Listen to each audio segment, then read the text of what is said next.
and welcome to Rathods Science Academy. Today in this session, we are going to see current affairs of 27 September 2024. So let's get started with our discussion.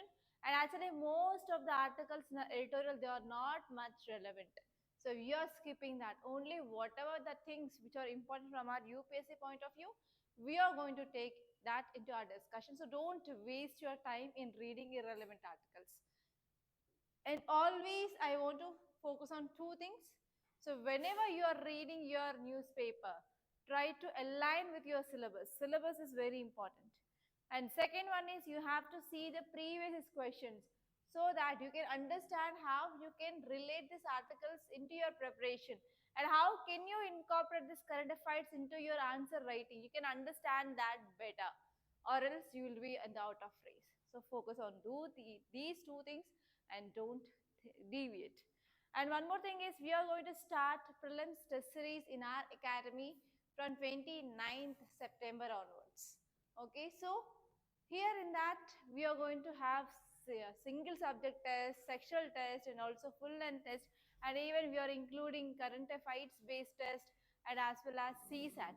So don't miss that. It includes like 35 tests and online it is just 3,500 rupees and offline it is 5,500 rupees.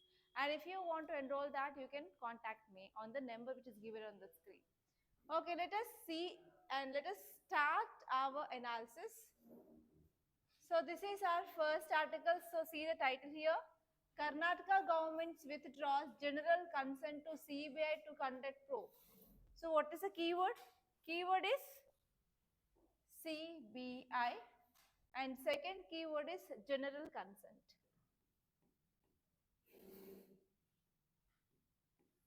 General consent.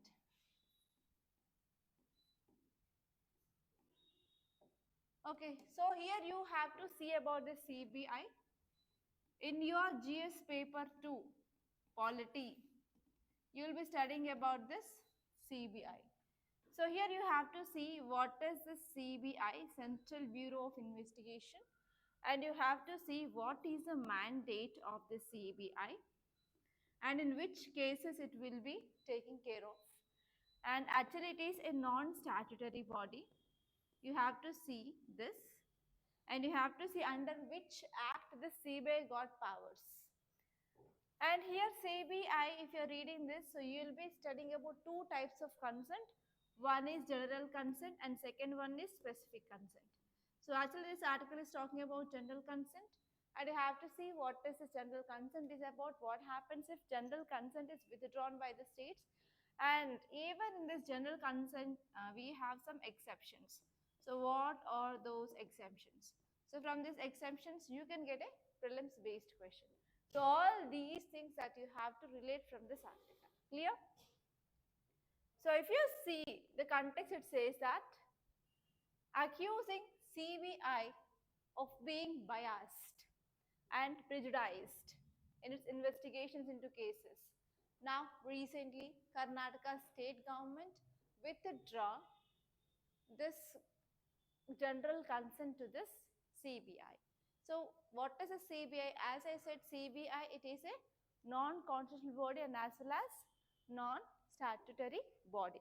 That means it is not given in our constitution and even it is not established by any act. Okay, and that means it is mainly formed by a presidential order or presidential execution. But this act, this CBI, which will be deriving the power by an act that is called as Delhi Special Police Establishment Act of 1946, it is very important.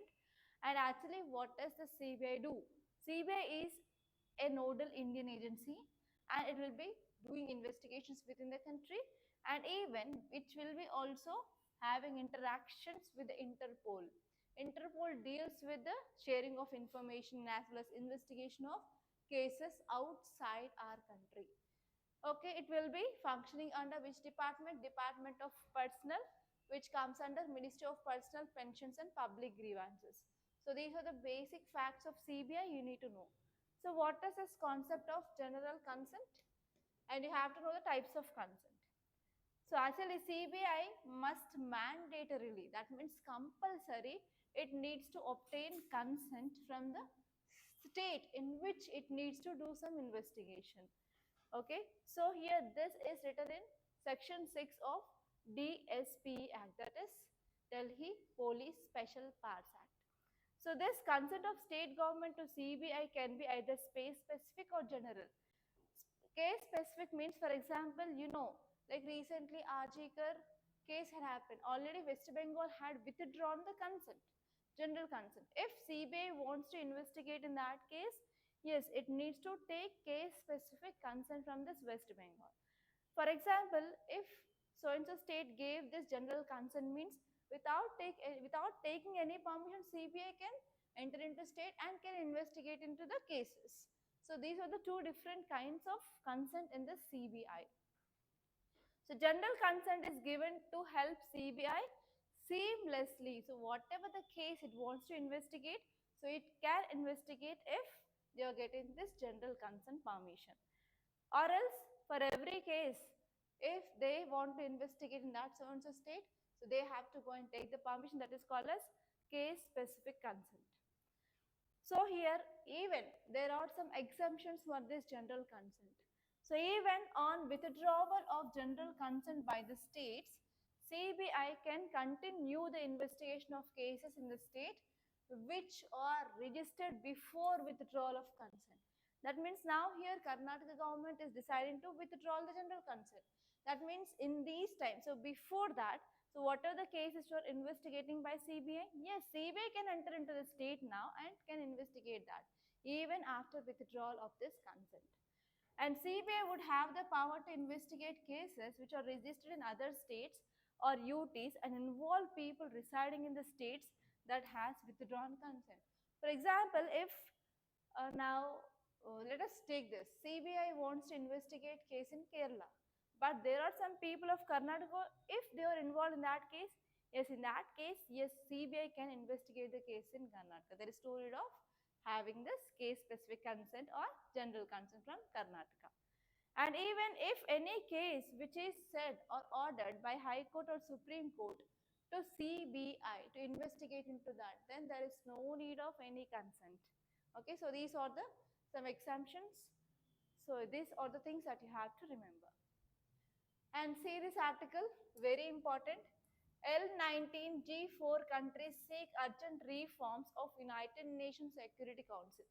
So actually we are discussing about this United Nations Security Council from last 4 days. You know that recently our Prime Minister and Environment Ministry Secretary also attended this United Nations Summit for Future. So there our Environment Secretary said that not only reducing of carbon dioxide emissions, we have to focus on sustainable livability. And our Prime Minister used that summit and he said that we need to have reforms in this United Nations Security Council. And even our External Affairs Minister, he also said that, yes, we need to have this changes in this United Nations Security Council. So whenever we discussing about this United Nations Security Council, I used to make a note on G4 countries. So G4 countries are the group of countries, they will always push forward for the reforms in this United Nations Security Council. And now here L69. So what is this L69? So L69 are nothing but developing and less developed countries. Now they are also pushing forward for reforms in this United Nations Security Council. So here what are the keywords? So first one is United Nations Security Council. Second one is G4 and next one is L69. So these are the keywords in this article. So from which subject you can see all these things? From simply GS paper 2 under international relations. So here, what is this UNSC, United Nations Security Council? So when it had formed. So here, what are the dimensions you have to see is, what is this United Nations Security Council? So what is the mandate of United Nations Security Council? And you have to see members. So how many members? We have 15 members. 5 are permanent. They are called as P5 nations. And we have 10 temporary members. Okay. Temporary members are 10 members. And the tenure is 2 years.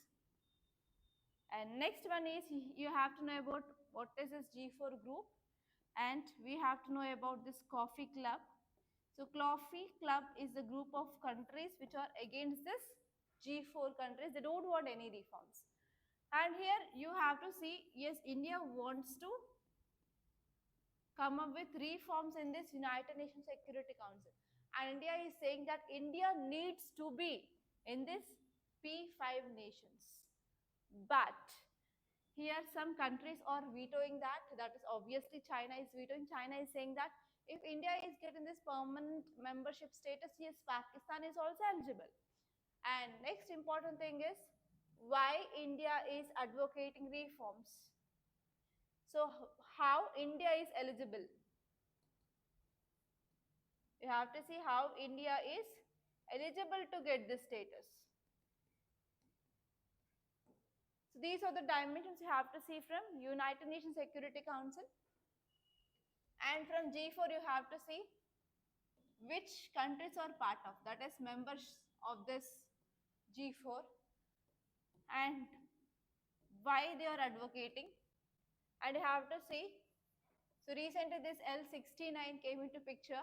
So what are the aims and objectives of this L64, L69 and why these countries are asking for reforms. So all these are the dimensions that you have to see in any dimension. So you can make it as a prelims question or mains question. So now let us see this article. With United Nations is approaching its 80th anniversary next year. Next year it marks 80th anniversary of formation of United Nations Security Council, United Nations. And actually because of this now, group 4, G4 countries, so which are the countries part of that? India, Brazil, Germany and Japan.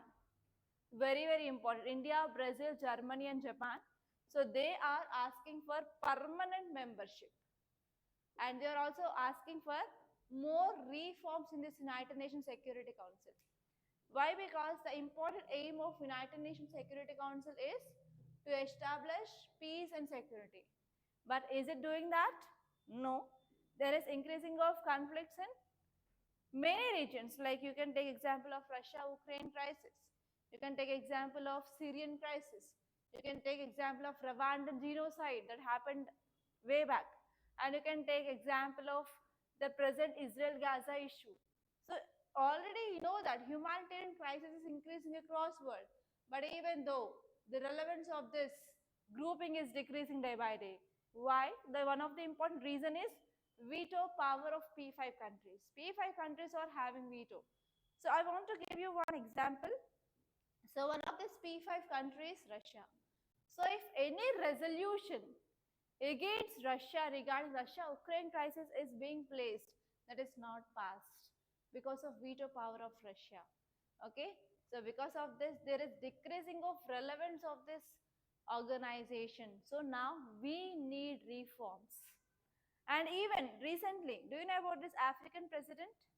So African President Ramaphosa also said that, yes, we need to have representation in United Nations Security Council. Why? Because these countries' voices are not being heard. And especially African countries, they are having lots and lots of problems because of climate change, because of droughts, because of atrocities, because of human rights violation, anywhere. So there are like in very, very humanitarian crisis. So we need that reforms. But for that, recently, if you see what is happening in this United Nations Security Council is African nations are asking for increasing of their representation. And on another side, US is saying that yes, it's good. Yes, it's good if you're coming up with reforms in this United Nations Security Council, but US is keeping one condition. So this veto power should be retained with only P5 nations, but not other newly added permanent countries. So again, one more discrimination for the new countries to be added in this permanent members of United Nations Security Council. So this is one cause of concern again. But we don't know like whether if they are coming up with reforms, whether they are going to increase this veto or not. So there are some discussions that are going on and we have to wait and see what will happen. So if you see the key points now, G4 is advocating. They are advocating for this reforms like G4 United Front, which highlighted that yes, we need to have reforms so that the emerging economies, they will be getting equitable representation in this United Nations Security Council. So this will be helpful for our reshaping of global governance dynamics. And here different countries, as you all know that India is leader of Global South, which is advocating for more representation of less developed and as well as developing countries in this United Nations Security Council. Because if we want to address these contemporary global challenges, yes, we need to increase the representation of these countries. And next one here is, if you're not including these countries or if you're not coming up with these reforms, then what happens? So this platform will be having impact in future. So actually recently United Nations Summit for Future happened. So in the Summit of Future, so India used this platform very advantageously and very diplomatical and said about yes, so this is the right movement to come up with the reforms. Okay. And next one here is, even there are other countries like L69 and C10, there are also giving support for these G4 countries to come up with the reforms because they are less developed and developing countries. And next one here is, yes, if you're calling for a reform, then it will be addressing the fundamental issues of what are the drawbacks and loopholes of United Nations so that we can also improve global governance. Okay, so these are the things that you can remember. And what is this G4? G4 is a group of countries like we have Brazil, Germany, India, and Japan.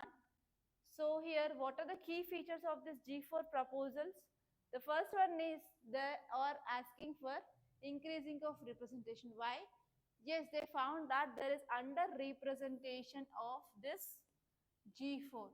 So this model which highlights that we have under-representation or under-representation of many countries of this current United Nations Security Council composition. So we have to increase that.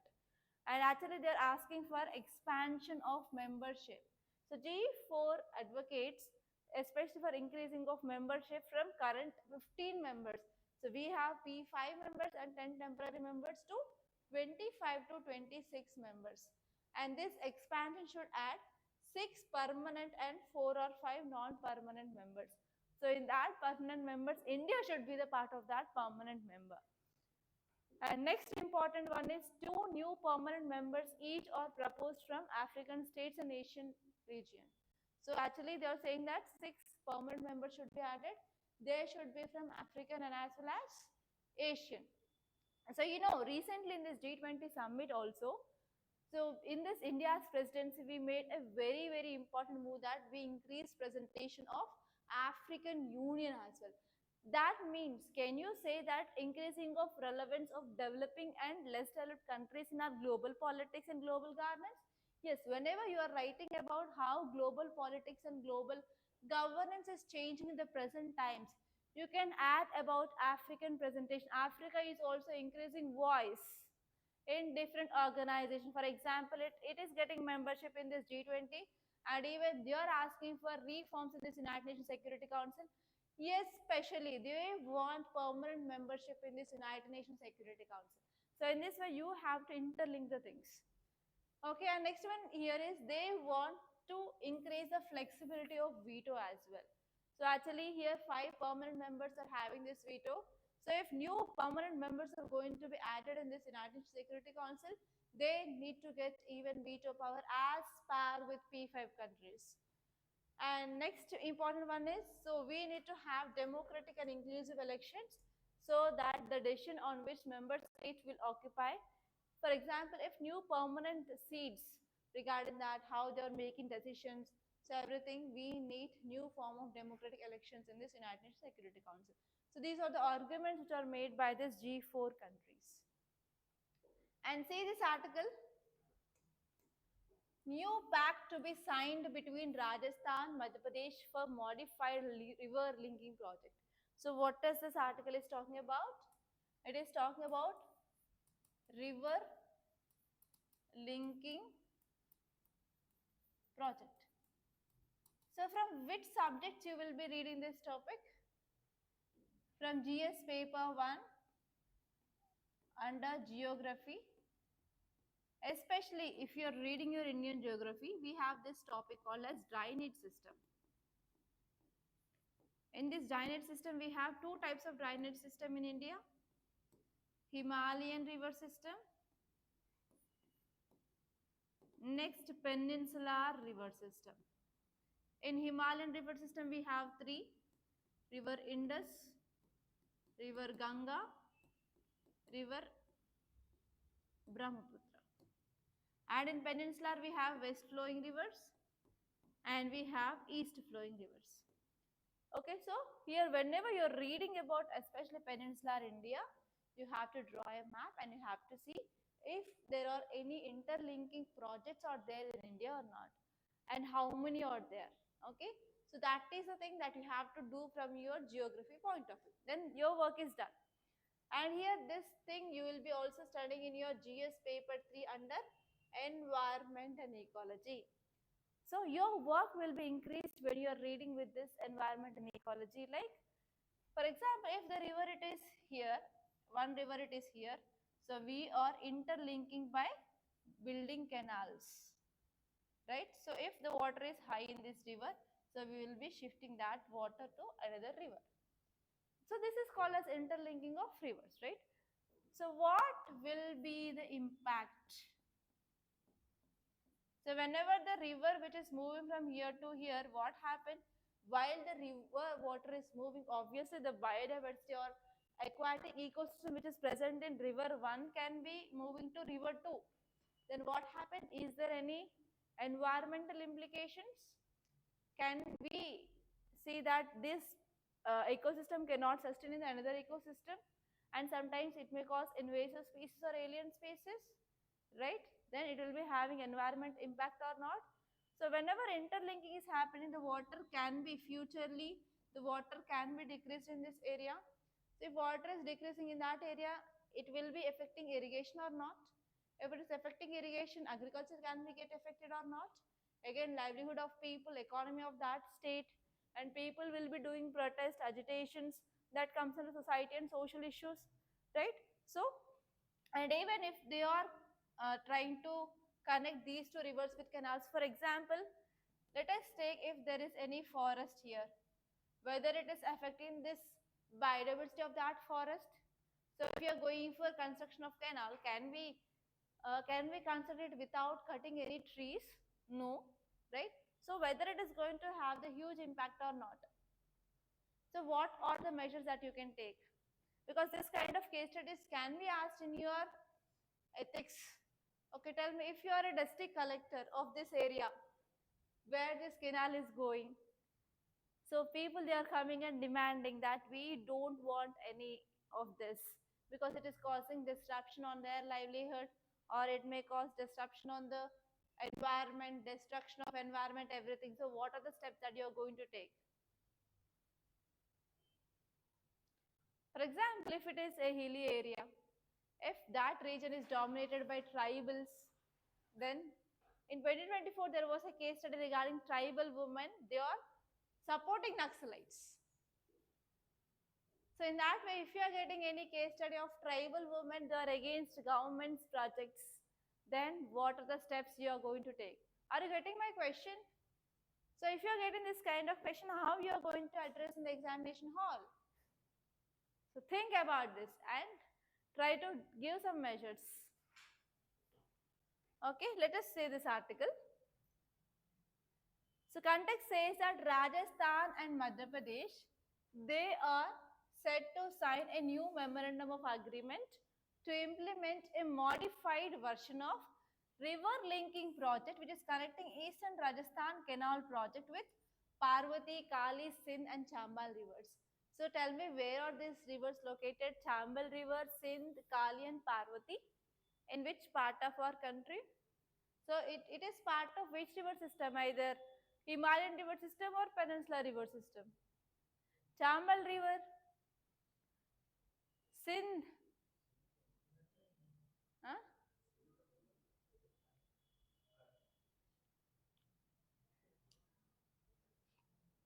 Okay, so this initiative which aims to optimize water resource utilization. So why we are coming up with interlinking of rivers? Because for example, if some area which is having huge rainfall, already you know that monsoon which brings rainfall, but it is uneven throughout our country. Some areas you are getting full rainfall, some areas you are getting very less rainfall, erratic rainfall like that. And even now floods are happening in Mumbai. It is not in the case of Hyderabad, right? So here, whenever we want to go for proper water resource utilization in this Chambal region, especially, we are going for this interlinking of rivers. So actually, so this interlinking of rivers also became an important political issue in Rajasthan, politics of Rajasthan. Okay, so here let us see what this article is about clearly. So now they are talking about collaboration for water management, especially water efficient states. They need to provide water to water less efficient states for efficient water resource management. It is very important to address the problem of water scarcity and as well as drought. So actually in our GS paper 3 we got one question like in some areas there is decreasing of food production because of drought. Drought is happening in some areas. I think it is not in mains. Yesterday's, yeah, in yesterday's article we discussed like there is decreasing of production of pulses, sugar cane, and oil seeds in Rajasthan because of drought. So can this project can be helpful for these farmers and agriculture of Rajasthan? Yes, right. So here, whenever we are writing about any measures for such kind of questions like how can we address this drought in these regions of Rajasthan? Can you add this project as an example? So in this way you have to use anything. So yesterday itself we got an article like there is decreasing of production of these so and so food grains in Rajasthan because of drought. And next day we got this article. That means every day the articles will be interconnected. So if you are reading current affairs daily, you will be getting lots and lots of case studies data to write your answer. I hope you understand why you have to follow this current affairs. Okay, next one here is previous Congress government focus on this project as an election issue, and now we are saying that now the present government is focusing on regional development projects with political narrative. So because of this what happened, obviously whenever we are getting these things and whenever these things are mainly focused in campaigning before elections, obviously it will be having impact on voter sentiment. So can we connect this topic with one nation one election? Yes, there we said about when we come up with simultaneous elections, it will be having impact on voter sentiment. So here, whenever we are having elections for Lok Sabha and state assembly together, can these kind of issues will be highlighted by the national political parties? No. So that there will be impact on the voter sentiments. Okay. So yesterday also we discussed about that simultaneous elections. And next one here is the resolution of disputes between two states, which showcases the effective negotiation and actually how we can how we can ensure that there is water sharing between the states by enough dialogue, and as well as we have to go for interstate agreements so that we can effectively manage this water, which is going to be a very scarce resource in the future. And next one here is we need to have a detailed planning. So before planning, we can't implement it properly. So if there is implementation before proper planning, it will be always unsustainable. Okay, and even we have to focus on investment. So like which country is focusing on how much investment so that they will be getting water. Okay, that's it.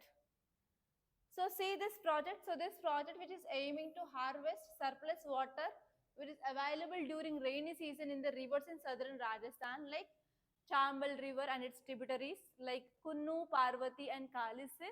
So these are the tributaries of this in turn Chambal river. And actually, so this project will be helpful for irrigation process and as well as drinking water needs of south and as well as eastern Rajasthan region. So actually, so this agreement it is till 2051 to share the water. And if you see the map here, we have here, this is Chambal river, and for this here we have Sindh river, and here we have Betwa and here Ken. So these are in turn tributaries of river Yamuna.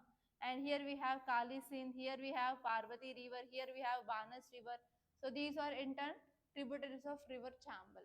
So you have to see the map thoroughly and you have to know the locations of these rivers and which dams had been constructed on these rivers and where they had been originated and right bank and left bank tributaries. So this is very important exercise that you have to do when you read this river system in our country. And see this next article, India elected to Globe Steering Committee. So what is this Globe Steering Committee? Do you have any idea? India is elected as a member to this Globe Steering Committee. So recently FATF is in news. Why? Financial Action Task Force. So what is the mandate of FATF? What it will do? It will control what? Terror financing and money laundering. So actually this Globe Committee is also regarding this corruption, and as well as it is especially focusing on the cases of CBI. So do you know about this CBI? CBI will be investigating cases of corruption and serious crimes, right? So as you all know that also we discussed about one essay introduction of corruption one day, yes, in our essay classes. So there I said about some quotes or data, anecdote, etc. And even you can add a good value added point that India elected to Globe Steering Committee recently. And if you see, when you start your classes of governance and ethics, you will be reading about lots of the things regarding corruption. Like recently we discussed about Lokpal and Lokayuta's Act of Anna Hazare, and even we discussed about some anti-corruption committees, anti-corruption acts and laws. So here whenever writing about anti-corruption alignments, you have to add about this article, India elected to this Globe Steering Committee. Okay, so this article is important from international relations and as well as from your GS paper 2 under governance and even from your ethics. We have a separate topic in probity and governance, that is corruption. Okay, there you will be also referring about second ARC committee reforms. Okay, let us say this article, India has been elected to 15-member Globe Steering Committee during a plenary session in Beijing. So this membership, why it is useful for India? India can contribute to global fight against corruption, and India can also enhance international cooperation in tackling this cross-border financial crimes. So in financial crimes, that means which is happening between the countries, and also corruption. So India can raise its voice at the global level. So when you are writing about increasing of India's relevance in the global arena and the global governance, so can you write this point? Yes. So what are the points that you can include, like how India's power is increasing in the global world? So what are the examples that you can write? Can you write about G4 of India's? Next, can you write about G20 summit recently India had presidency and what are the achievements of that G20 during India's presidency? And can you write about the leader as a global south? What is its responsibilities? Yes. And can you write about recently India has been elected as a member of what? Globe Steering Committee. And can you write about India's report which is given by FATF that India is taking good steps in controlling of money laundering and financing, anti-terror financing. Next. And recently India is also involving in the peace mediation between Russia and Ukraine. Can you write that? Yes. Are you getting at least 4 to 5 points with examples? Can you write this? If you are getting question regarding this, India's increasing of importance in global world, India is emerging as a powerful country in the world. Yes, do you have any content? Yes or no? Okay. So now let us see the details. So what is significance of this membership? So India elected to this Globe Steering Committee, which is a very, very important moment because of increasing of India's role in international anti-corruption efforts.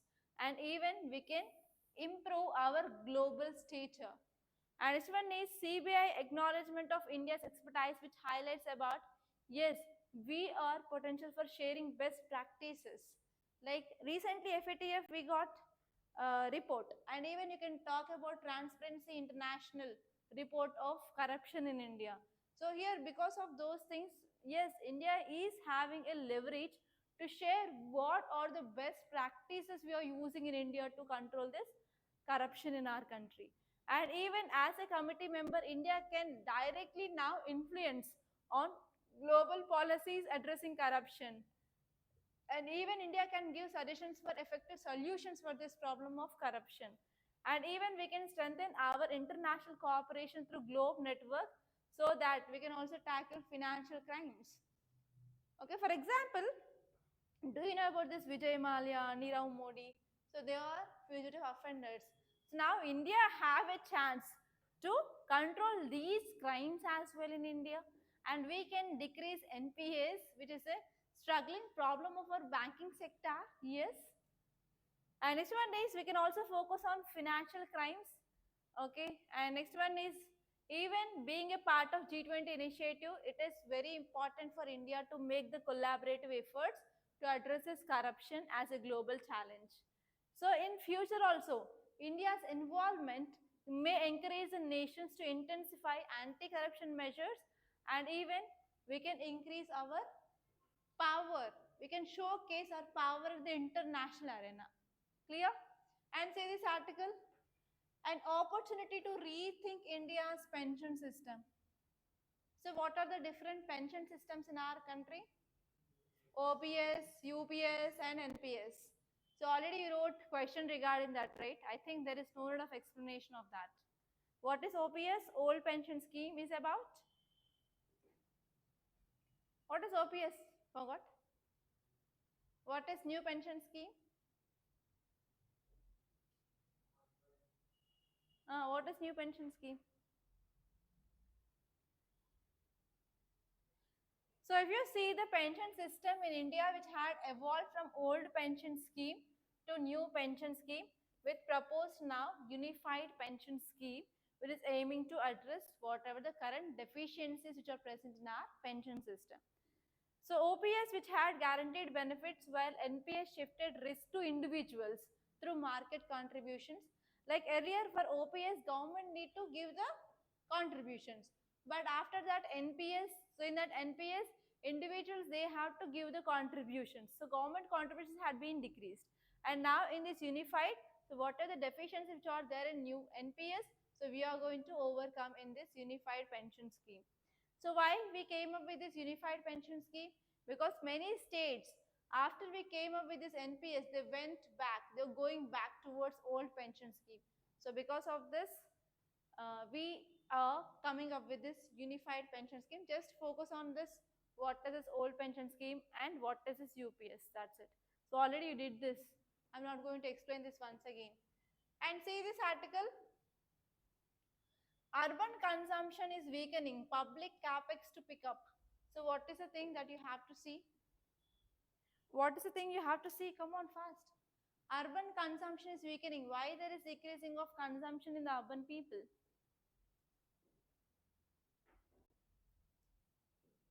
Come on, tell me. Why there is decreasing of consumption? Because of inflation there is obviously decreasing of purchasing power parity. So because of purchasing power parity is decreasing, obviously there will be decreasing of purchasing.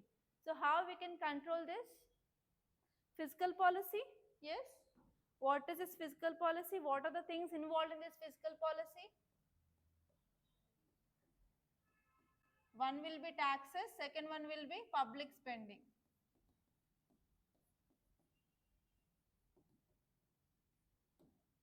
Okay, so whenever we are increasing tax, what happens? Whenever we are decreasing tax, what happens? Whenever we are increasing tax, money supply is decreased or increased? There will be decreasing of money supply. Then further it will decreases demands of people or decreasing of purchasing of people. And whenever we are decreasing tax, we can increase money supply and we can increase purchasing power of people, right? And what happens in this public spending? Whenever we are increasing public spending, people, they will be getting money in their hands because they will be doing work in some public projects, and there will be increasing of money supply in market, that will lead to increasing of purchasing power of people. So whenever public spending is decreasing, money supply is decreasing, and it will be decreasing public purchasing power. So here this article is saying that there is decreasing of purchasing or consumption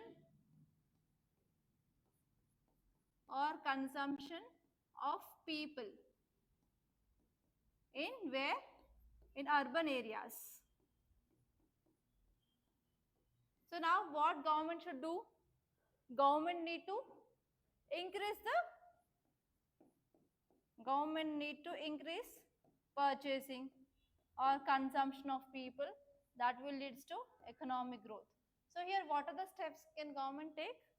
Government can decrease the tax, and next one is government need to increasing of public spending. So this is the thing which is said in this. So we need to increase public capital expenditure so that we can correct this decreasing of purchasing power in the urban areas. And you have to see what are the causes for the decreasing of weak urban consumption or decreasing of demands of this urban people. And say this article, storms brewing in East South China Seas. So what is this article is talking about? Any idea? What is happening in South China Sea or East China Sea? China's increased aggressive expansionist policy. So can you tell me some issues between China and Japan? Which islands they're disputed between this China and Japan?